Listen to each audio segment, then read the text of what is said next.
பஞ்சபூத நவகிரகம். வாழ்க வளமுடன், வாழ்க வளமுடன். நாம் அமர்ந்துள்ள இடத்தைச் சுற்றிலும் நல்ல தெய்வீக ஆற்றலே நிரம்பின. நாம் அமர்ந்துள்ள இடத்தைச் சுற்றிலும் நல்ல தெய்வீக ஆற்றலே நிரம்பின. நாம் அமர்ந்துள்ள இடத்தைச் சுற்றிலும் நல்ல தெய்வீக ஆற்றலே நிரம்பின. அருட்பேராற்றல் உடலிலே உயிரிலே அலை அலையாக பாய்வதை உணர்கிறோம். அருட்பேராற்றல் உடலிலே உயிரிலே அலை அலையாக பாய்வதை உணர்கிறோம். அன்னைக்கு வணக்கம், தந்தைக்கு வணக்கம், ஆசானுக்கு வணக்கம்.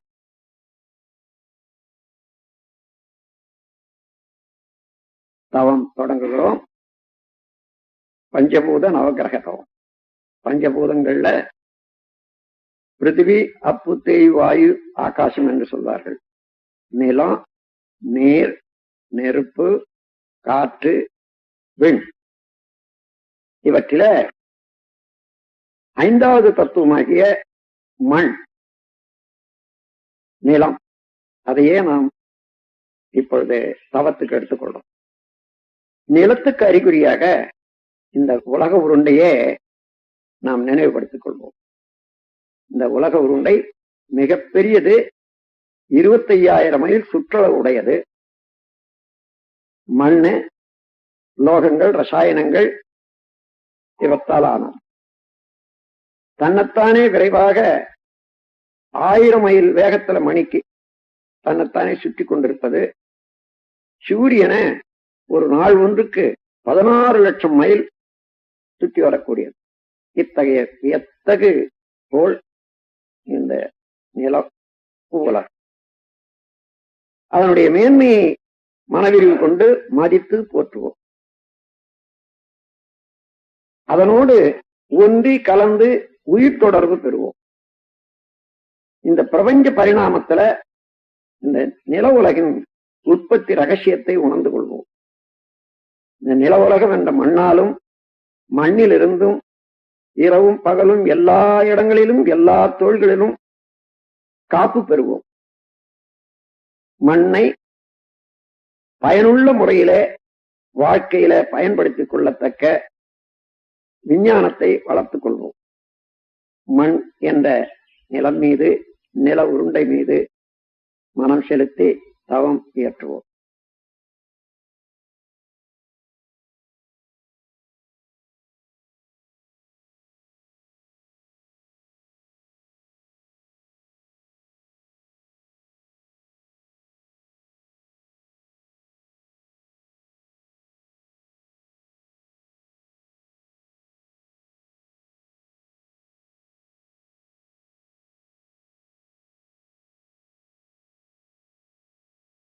பிரபஞ்ச பரிணாமத்துல 4வது தத்துவமாகிய நீரின் மேல் தவம் தொடங்குகிறோம். உலக உருண்டையின் மீது 100க்கு 28 பகுதி நிலம். அந்த நிலத்திலே பெரும் பகுதி நீரால் சூழப்பட்டிருக்கிறது. நீரின் இருப்பை மேகங்கள்ல, தாவரங்கள்ல, உயிரினங்கள்ல நாம் உணர முடிகிறது. நீர் அவ்வளவு உயிர் வாழ்க்கைக்கு அவசியம் என்று தெரிந்து கொள்வோம். நீரின் பெருமையை நினைந்து மனவிரிவு கொண்டு மதித்து போற்றுகிறோம். நீரோடு ஒன்றி கலந்து உயிர் கலப்பு பெறுகிறோம். பிரபஞ்ச பரிணாமத்துல நீரின் உற்பத்தி ரகசியத்தை உணர்ந்து கொள்வோம்.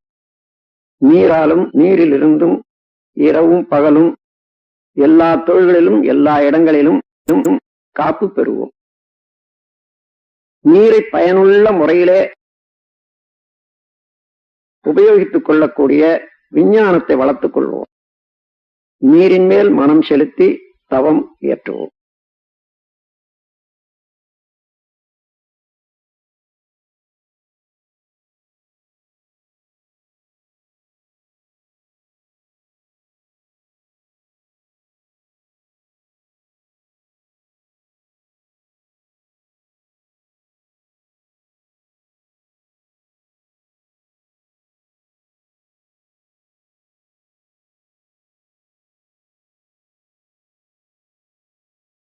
மூன்றாவது தத்துவமாகிய நெருப்பின் மீது தவம் தொடங்குகிறோம். பூமி பிறந்து கொண்டே இருக்கிறது. நடுமையத்திலே கனத்த அணுக்கள் எல்லாம் நெருக்கமாக கூடிக்கொண்டே இருக்கின்றன. அதனுடைய நெருக்கம் அணுச்சிதவு ஏற்பட்டு எப்பொழுதுமே ஒரு பெரிய நெருப்பு பூமியின் நடுமையத்துல ஏற்பட்டு கொண்டே இருக்கிறது. அதனுடைய கனல் மேல் பகுதி வரையில வந்து உயிர்கள் வாழ்வதற்கு உதவியாக இருக்கின்றது. மனவிரிவு கொண்டு நெருப்பின் பெருமையை மதித்து போற்றி மகிழ்கிறோம். நெருப்போடு உந்தி கலந்து உயிர்கலப்பு பெறுகிறோம். இந்த பிரபஞ்ச பரிணாமத்துல நெருப்பின் உற்பத்தி ரகசியத்தை உணர்ந்து கொள்வோம். நெருப்பாலும் நெருப்பிலிருந்தும் இரவும் பகலும் எல்லா நேரத்திலும் எல்லா இடங்களிலும் எல்லா தொழில்களிலும் நாம் காப்பு பெறுவோம். நெருப்பை பயனுள்ள முறையிலே உபயோகித்துக் கொள்ளக்கூடிய கலையை வளர்த்துக் கொள்வோம். நெருப்பின் மீது மனம் செலுத்தி தவம் இயற்றுகிறோம்.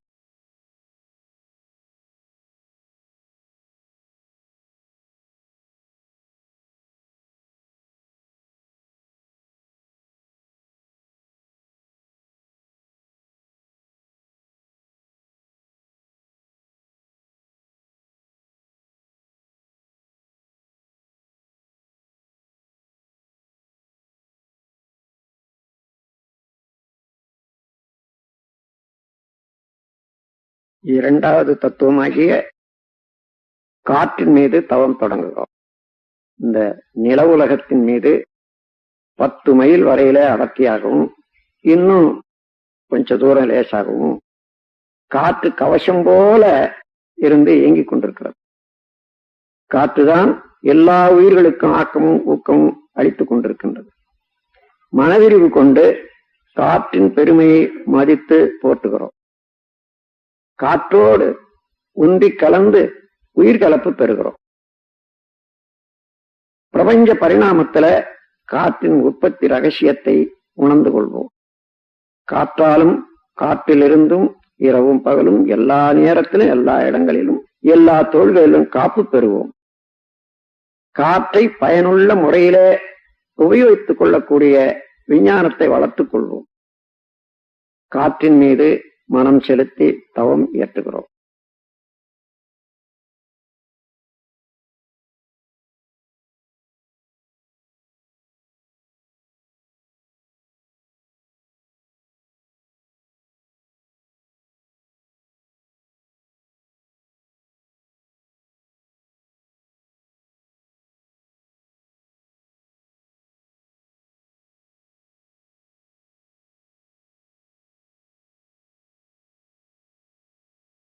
முதல் தத்துவமாகிய விண்ணின் மீது தவம் தொடங்குகிறோம். இந்த பிரபஞ்ச தோற்றங்களுக்கெல்லாம் காரணமான நுண்ணிய இயக்க மூலக்கூறாகிய இந்த விண், அந்த உயிராற்றல் நமது உடலிலே உயிராற்றலாக இருப்பதே பிரபஞ்சம் முழுவதிலும் ஆற்றல் களமாக நிறைந்திருக்கிறது.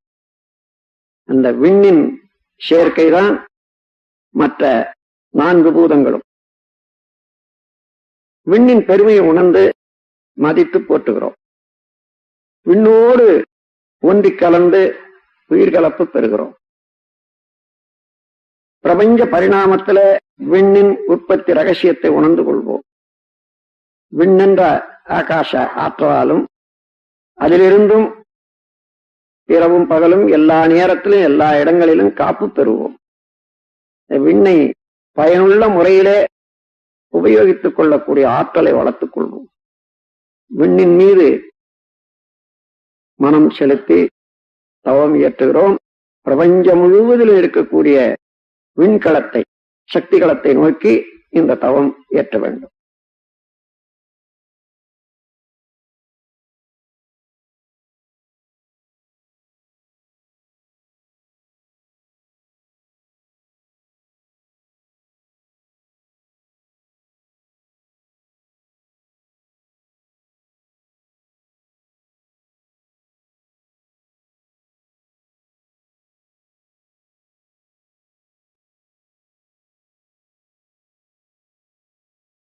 இந்த விண் நிறைந்த சக்திகளமாகிய அந்த ஆகாசத்துல, மகா ஆகாசத்துல பல கோடி நட்சத்திரங்களை பார்க்கிறோம். ஒவ்வொரு நட்சத்திரமும் ஒரு சூரியனே. அவற்றிலே ஒரு சூரியன் தான் இப்பொழுது நம் உலகம் சுற்றி கொண்டிருக்கக்கூடிய சூரியன். அதை சேர்ந்த கிரகங்கள் எல்லாம் சூரிய குடும்பம் என்று சொல்லுகிறோம். சூரிய குடும்பத்தை சேர்ந்த எல்லா கோள்களும் நமது உடலுக்கும் மனதுக்கும் நேரடியாக நெருங்கிய தொடர்புடையவை. இப்பொழுது இந்த 9 கோள்கள் மீது மனம் செலுத்தி தவம் இயற்றுகிறோம். முதல்ல சூரியனை நமது தவத்துக்காக நினைத்துக் கொள்கிறோம். சூரியன் ஒரு பெரிய நெருப்பு கோளம். அது பூமியை விட 19 லட்சம் மடங்கு பெரிது என்று கணக்கெடுத்திருக்கின்றார்கள்.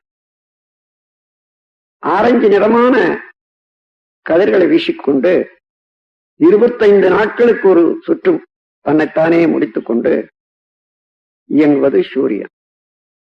சூரியனுடைய காந்தாலை கதிர்கள்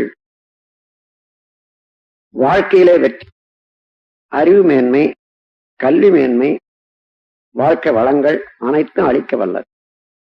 சூரியனுடைய காந்தாலை கதிர்களை நாம் ஏற்று நம்மோடு ஒன்றுபடுத்திக் கொள்ளுகிறோம். எப்பொழுதுமே சூரியனுடைய காந்தாலை கதிர்கள் நமக்கு நன்மையே செய்து கொண்டிருக்குமாக சூரியன் மீது மனம் செலுத்தி தவம் இயற்றுகிறோம்.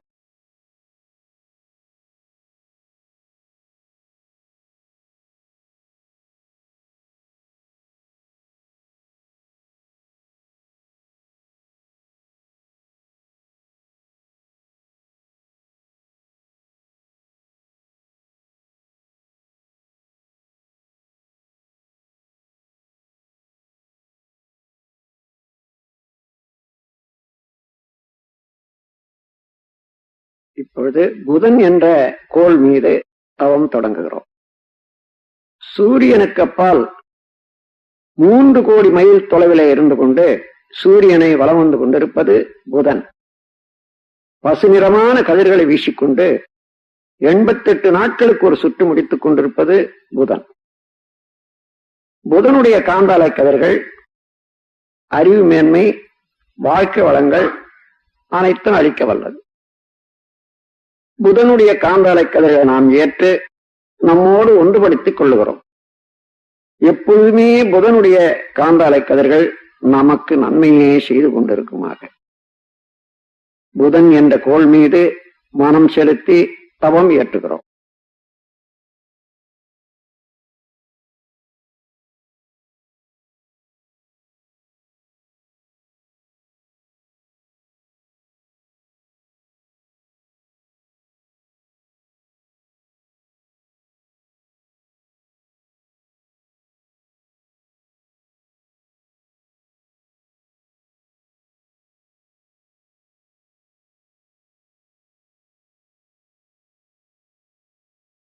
இப்பொழுது சுக்கிரன் என்ற கோள் மீது தவம் தொடங்குகிறோம். சூரியனை சுற்றி 2வது வட்ட பாதையில சுக்கிரன் 6 கோடி மைலுக்கு அப்பால் வலம் வந்து கொண்டிருப்பது. 225 நாட்களுக்கு ஒரு சுற்று முடித்துக் கொண்டு வெண்ணிறமான கதிர்களை வீசிக்கொண்டிருப்பது சுக்கிரன். சுக்கிரனுடைய காந்தாலை கதிர்கள் மகிழ்ச்சி, வாழ்க்கையில மேன்மை, நட்பு இவையெல்லாம் அளிக்க வல்லது. சுக்கிரனுடைய காந்தாலை கதிர்கள் நாம் ஏற்று நம்மோடு ஒன்றுபடுத்திக் கொள்ளுகிறோம். எப்பொழுதுமே சுக்கிரனுடைய காந்தாலை கதிர்கள் நமக்கு நன்மையே செய்து கொண்டிருக்குமாக சுக்கிரன் என்ற கோள் மீது மனம் செலுத்தி தவம் இயற்றுகிறோம்.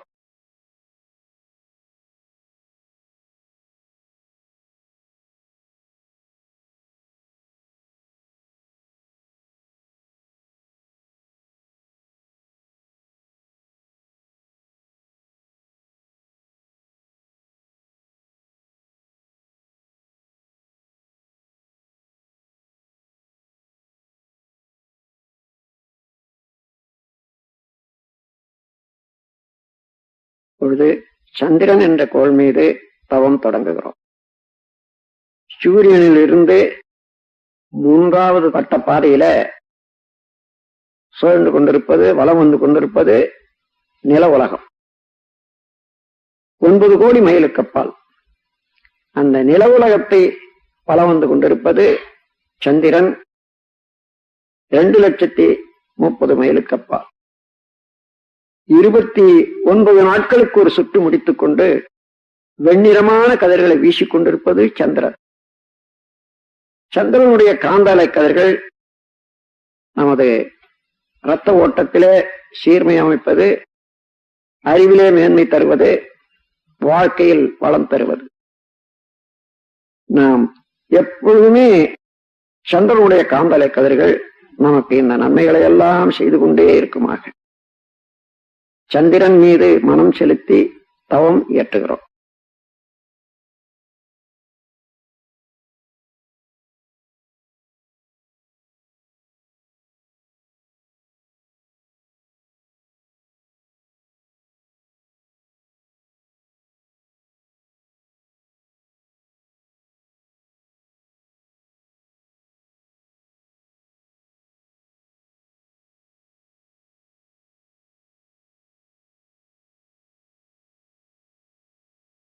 பொழுது செவ்வாய் என்ற ஆற்றல் மிக்க கோள் மீது தவம் தொடங்குகிறோம். இது 4வது வட்ட பாதையில சூரியனை சுற்றி கொண்டிருப்பது 14 கோடி மைலுக்கு அப்பால் இருந்து கொண்டு 18 மாதங்களுக்கு ஒரு சுற்று முடித்துக் கொண்டு செந்நிறமான கதிர்களை வீசிக்கொண்டிருப்பது செவ்வாய். செவ்வாயினுடைய காந்தாலை கதிர்கள் அச்சமின்மை, விஞ்ஞான அறிவு,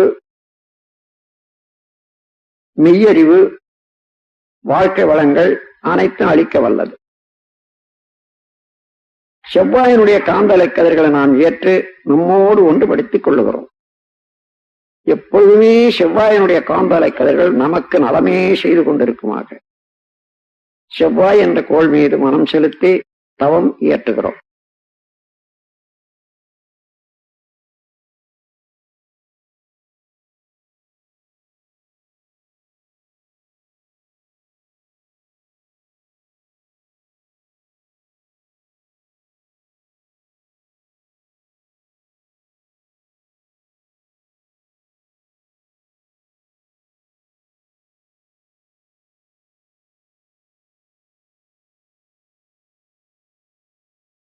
அப்பொழுது குரு என்ற ஆற்றல் மிக்க பெருங்கோள் மீது தவம் தொடங்குகிறோம்.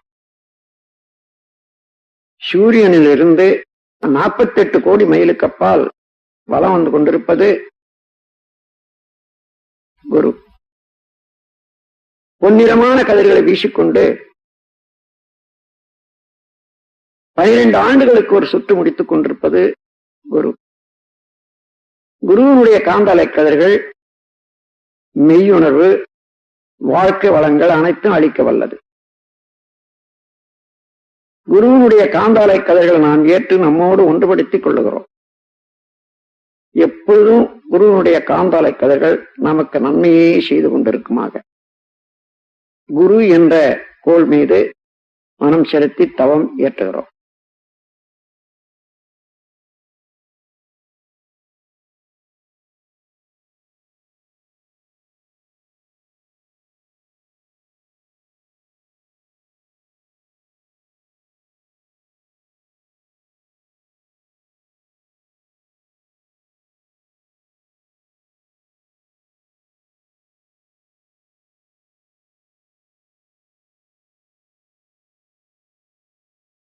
அப்பொழுது சனி என்ற ஆற்றல் மிக்க கோள் மீது தவம் தொடங்குகிறோம். சூரியனிலிருந்து 6வது வட்டப்பாதையில 88 கோடி மைலுக்கு அப்பால் பலம் வந்து கொண்டிருப்பது சனி. சனியினுடைய காந்தாலை கதிர்கள் சாம்பல் நிறமானவர். 30 ஆண்டுகளுக்கு ஒரு சுற்று முடித்துக் கொண்டு சாம்பல் நிறமான கதிர்களை வீசிக்கொண்டிருப்பது சனி. சனியினுடைய காந்தாலை கதிர்கள் ஆயுள் நீளம், பொருள் வளம், மனவளம் அனைத்தையும் அளிக்க வல்லது. சனியினுடைய காந்தலை கதிர்கள் நாம் ஏற்று நம்மோடு ஒன்றுபடுத்திக் கொள்ளுகிறோம். எப்பொழுதுமே சனியினுடைய காந்தலை கதிர்கள் நமக்கு நன்மையே செய்து கொண்டிருக்குமாக சனி என்ற கோள் மீது மனம் செலுத்தி தவம் இயற்றுகிறோம்.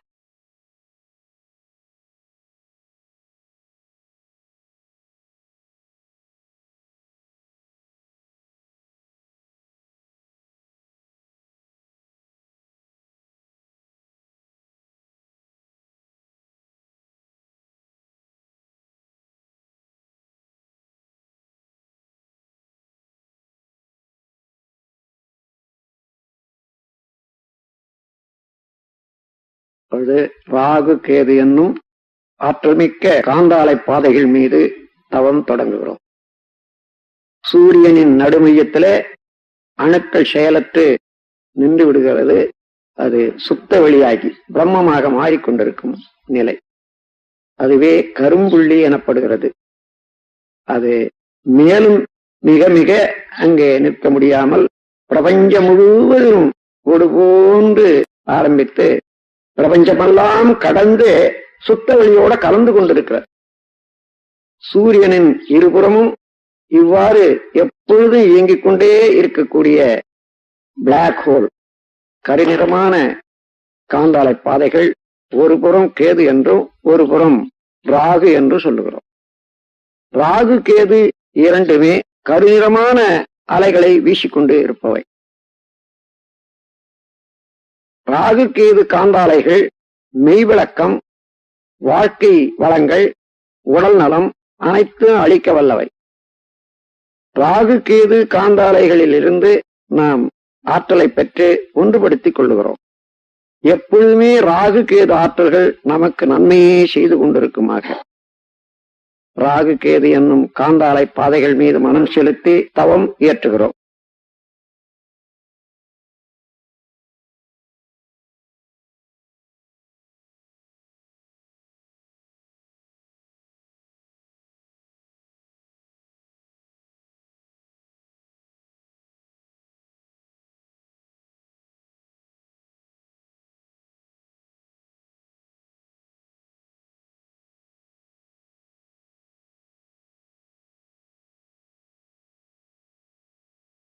இந்த பேரியக்க மண்டலத்திலே இந்த சூரிய குடும்பத்தை போன்று கோடான கோடி சூரிய குடும்பங்களை பார்க்கிறோம். அவர்களெல்லாம் நட்சத்திரம் என்று வழங்குகிறோம். அப்படி எல்லா நட்சத்திர கூட்டங்களையும் 12 வீடுகளாக பிரித்து இருக்கின்றார்கள். மேஷம், ரிஷபம், மிதுனம், கடகம், சிம்மம், கன்னி, துலாம், விருச்சிகம், தனுசு, மகரம், கும்பம், மீனம் என்று எல்லா நட்சத்திர தொகுதிகளில் இருந்தும் நமக்கு எப்பொழுதுமே ஆற்றல்கள் வந்து கொண்டே இருக்கின்றன. எல்லா வீட்டினுடைய எல்லா தொகுதியினுடைய ஆற்றல்களும் நமக்கு நலமே செய்து கொண்டிருக்குமாக இந்த 12 வீடுகளாக உள்ள இந்த பிரபஞ்சத்தை தாண்டி அப்பால் செல்லுகிறோம். சுத்த வெளி மெய்ப்பொருள் அதே விளங்கிக் கொண்டிருப்பதை உணர்கிறோம். நமக்குள்ளாக அந்த மெய்ப்பொருள் என்ற சுத்த வெளியில கெட்டிப்பொருளாக உடல், இரத்த ஓட்டம், வெப்பம், காற்று, உயிர், இந்த 5 பௌதீக பிரிவுகளையும் உணர்ந்து கொள்ளுகிறோம். எல்லாவற்றையும் அறிவு ஆண்டு கொண்டிருப்பதை உணர். இதையே போன்று ஒவ்வொரு மனிதரிடத்தும் ஒவ்வொரு உயிர்களிடத்தும் அமைந்திருப்பதை உணர்கிறோம். அந்த உயிர்கள் துன்பம் இல்லாத முறையில வாழும் அளவுக்கு நம்முடைய செயல்களை ஒழுங்குபடுத்திக் கொள்ளவும், துன்பம் படும் உயிர்களுக்கு இயன்ற வரையிலே உதவும் நாம் கருணையோடு செயல்புரிய வாழ முனைவோம். இந்த பேரறிவில, இந்த விரிவான மனநிலையில எப்பொழுதும் மறவாது இருந்து கொண்டு நம் வாழ்வை நடத்தி வருவோம். அருட்பேராற்றல் கருணையினால் உடல் நலம், நீளாயும், நிறை செல்வம், உயர் புகழ், மெய்ஞானம் ஓங்கி வாழ்வோம். அருட்பேராற்றல் கருணையினால் உடல் நலம், நீளாயும், நிறை செல்வம், உயர் புகழ், மெய்ஞானம் ஓங்கி வாழ்வோம்.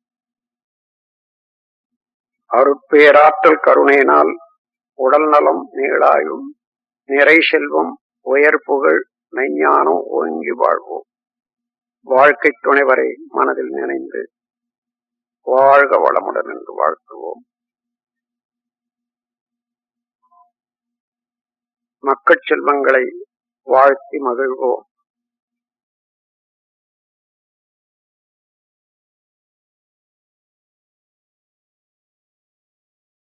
உடன் பிறந்தோரை ஒருவராக வாழ்த்திக் கொள்வோம்.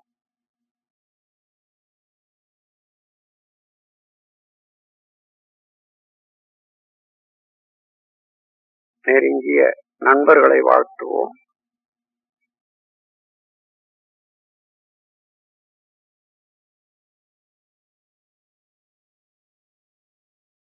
தொழில்துறையிலே, கடமையிலே தொடர்புடையவர்களை எல்லாம் வாழ்த்துவோம்.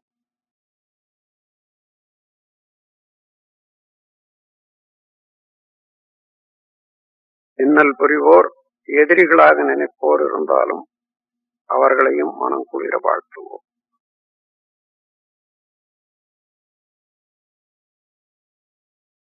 வாழ்க வையகம், வாழ்க வையகம், வாழ்க வளமுடன். உலகில் உள்ள பொறுப்புடைய தலைவரெல்லாம் உயிரறிவை உள்ளுணர்வாய் பெறுதல் வேண்டும். உலகனைத்து நாடுகளின் எல்லை காக்க ஓருலக கூட்டாட்சி வலுவாய் வேண்டும். உலகில் போர், பகை, அச்சமின்றி மக்கள் உழைத்துண்டு வளங்காத்து வாழ வேண்டும். உலகெங்கும் மனித குலம் அமைதி என்னும் ஒரு வற்றாத நன்னிதி பெற்றிய வேண்டும். வாழ்க வையகம், வாழ்க வையகம், வாழ்க வளமுடன். ஏரி, குளங்கிணறு, ஆறு எல்லாம் நிரம்பி வழிய மாறி அளவாய் பொழிக, மக்கள் வளமாய் வாழ்க. ஏரி, குளங்கிணறு, ஆறு எல்லாம் நிரம்பி வழிய மாறி அளவாய் பொழிக, மக்கள் வளமாய் வாழ்க. ஏரி, குளங்கிணறு, ஆறு எல்லாம் நிரம்பி வழிய மாறி அளவாய் பொழிக, மக்கள் வளமாய் வாழ்க. வாழ்க வையகம், வாழ்க வையகம், வாழ்க வளமுடன். ஓம் சாந்தி சாந்தி சாந்தி.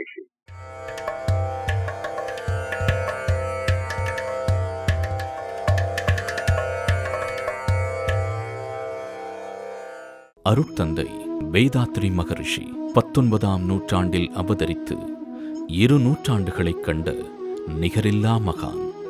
ஏழ்மை என்றால் என்னவென்று தெரியாத மன்னன் ஏன் என்ற கேள்வியினால் புத்தனானான்.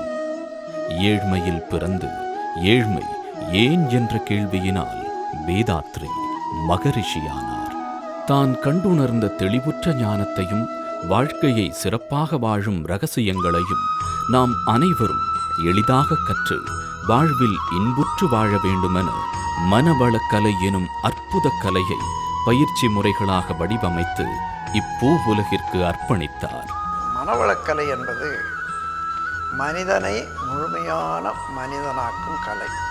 மனதின் மாண்பறிந்து மனதை நல்ல முறையில் பயன் தரத்தக்க முறையில் ஆளக்கூடிய திறமை அளிக்க வல்ல பயிற்சி தான் மனவளக்கலை.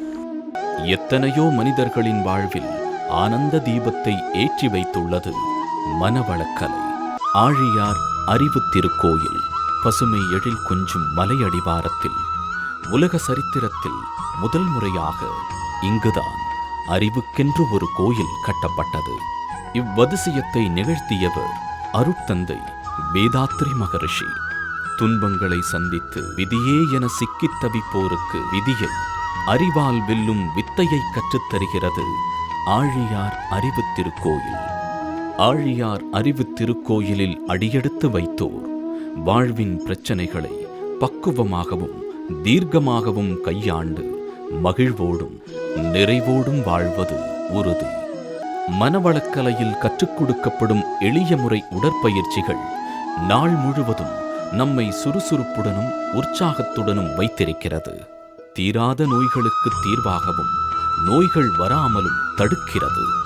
சிறியவர்கள் பெரியவர்கள் என அனைவரும் கற்று சுலபமாக செய்யும் விதமாக பயிற்சிகள் வடிவமைக்கப்பட்டுள்ளது. நமது உயிர் சக்தியை ஆரோக்கியமான ஆக்க சக்தியாக மாற்றி அதன் மூலம் நீண்ட ஆயுளுடன் இளமையை தக்க வைத்துக் கொள்ள எண்ணற்ற சித்தர்களும் யோகிகளும் கையாண்ட சக்தி வாய்ந்த காயகல்ப பயிற்சியும் இங்கு கற்றுக் கொடுக்கப்படுகிறது.